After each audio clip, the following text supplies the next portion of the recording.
ଭୁଷୁଡ଼ିଲା କୋରାପୁଟ ଜିଲ୍ଲା ଜୟପୁର ସହର ନିକଟସ୍ଥ ବାରେଣୀପୁର ପଞ୍ଚାୟତର ପଟରାଗୁଡ଼ାକୁ ସଂଯୋଗ କରୁଥିବା ଏକ କେନାଲ ବ୍ରିଜ। ଉକ୍ତ ବ୍ରିଜଟି ଜୟପୁରର କେନାଲ ନିର୍ମାଣ ବେଳେ ତିଆରି ହୋଇଥିବା ବେଳେ ଏହା 1980 ମସିହାରେ ତିଆରି ହୋଇଥିଲା।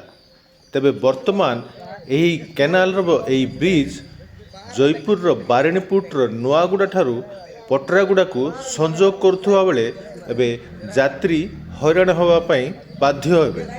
ତେବେ ଏହି ବ୍ରିଜ ଭାଙ୍ଗିଥିବା ବେଳେ ଏହାକୁ କେମିତି ମରାମତି କରାଯିବ, କେବେ ମରାମତି କରାଯିବ, ସେ ନେଇ ଲୋକଙ୍କ ମନର ଏବେ ଅନେକ ପ୍ରଶ୍ନ। ଆଜି ସକାଳୁ ସକାଳୁ ଏହି ବ୍ରିଜ ମଝିରୁ ଦ୍ୱିଖଣ୍ଡ ହୋଇଯାଇ ରାସ୍ତାକୁ ବିଚ୍ଛିନ୍ନ କରିଦେଇଛି।